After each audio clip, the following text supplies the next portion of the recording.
Assalamualaikum warahmatullahi wabarakatuh. Perkenalkan kami dari kelompok 2 IFA Malam. Di sini kami akan mempresentasikan sejauh mana pengembangan proyek kami yaitu berupa aplikasi website CMS penjualan elektronik. Di sini aplikasi website CMS penjualan elektronik berupa platform e-commerce untuk penjualan produk elektronik dengan sistem manajemen konten. Di sini ada tim proyeknya, yaitu manajer proyek kami ada Ibu Dwi Amalia Purnamasari, dan saya sebagai ketua kelompok junior Dirgantara Betan. Saya Atalaya Netania. Saya Fatur Rahman Alusaini. Saya Muhammad Nabil. Saya Muhammad Ilham Tridiputra.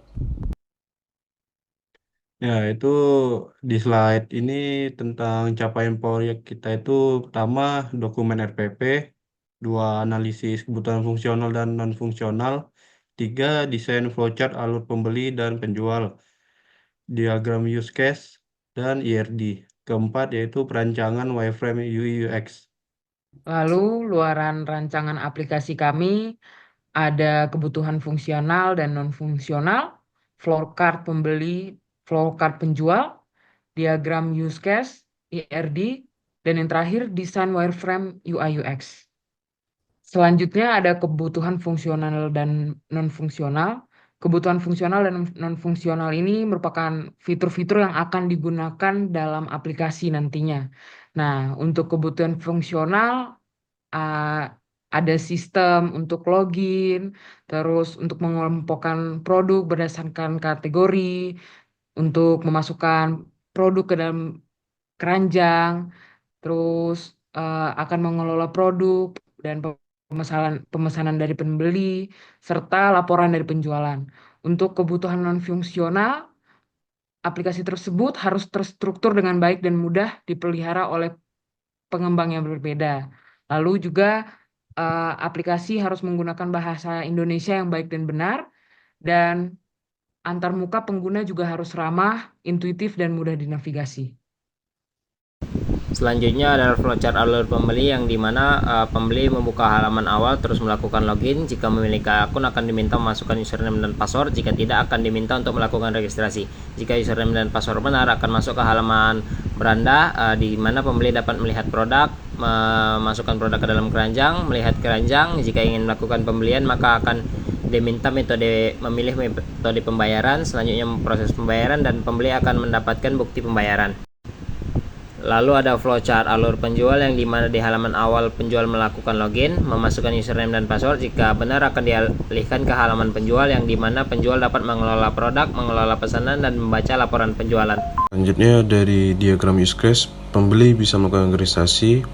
Sebelum melihat produk, pembeli harus melakukan login, mencari produk, menambah produk, keranjang, melakukan pembelian, dan mengelola informasi akun. Dan penjual juga harus login terlebih dahulu untuk mengelola produk, mengelola pesanan, melihat laporan, dan setelah itu kedua aktor pembeli atau penjual bisa melakukan logout. Dan di bagian IRD-nya ada mendaftar untuk registrasi yang dimana dalamnya ada nama telepon, ID pembeli, nama, alamat, dan kata sandi. Dan setelah daftar sebagai pembeli ada database pembeli yang dimana di dalamnya ada nama, ID pembeli, kata sandi, alamat, dan telepon. Dan penjual juga berada di dalamnya yang nama, nomor telepon, ID penjual, nama, alamat toko, dan kata sandi. Dan setelah pembeli mendaftar juga bisa melihat produk yang dimana dalamnya ada nama produk, ID penjual, ID produk, harga, stok, dan deskripsi. Setelah membeli ada namanya pesanan yang dimana di dalamnya ada tanggal pesanan, status, ID produk, ID pesanan, ID pembeli. Dan penjual juga bisa mencek pesanan dan juga bisa mengelola produk. Selanjutnya yaitu desain wireframe UI UX. Adapun desain yang pertama yaitu tampilan awal, kemudian ada tampilan login dan register, kemudian ada tampilan dashboard. Selanjutnya ada pencarian produk, kemudian ada deskripsi produk. Selanjutnya ada keranjang belanja, dan yang terakhir ada checkout barang.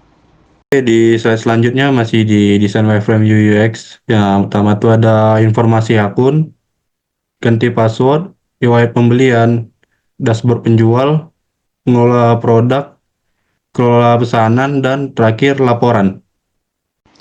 Selanjutnya yaitu histori pelaksanaan proyek. Pada tahapan planning, kita sudah merancang RPP atau rencana pelaksanaan proyek sesuai arahan Manpro. Kemudian pada analisis, kita sudah menganalisis semua kebutuhan fungsional dan non-fungsional.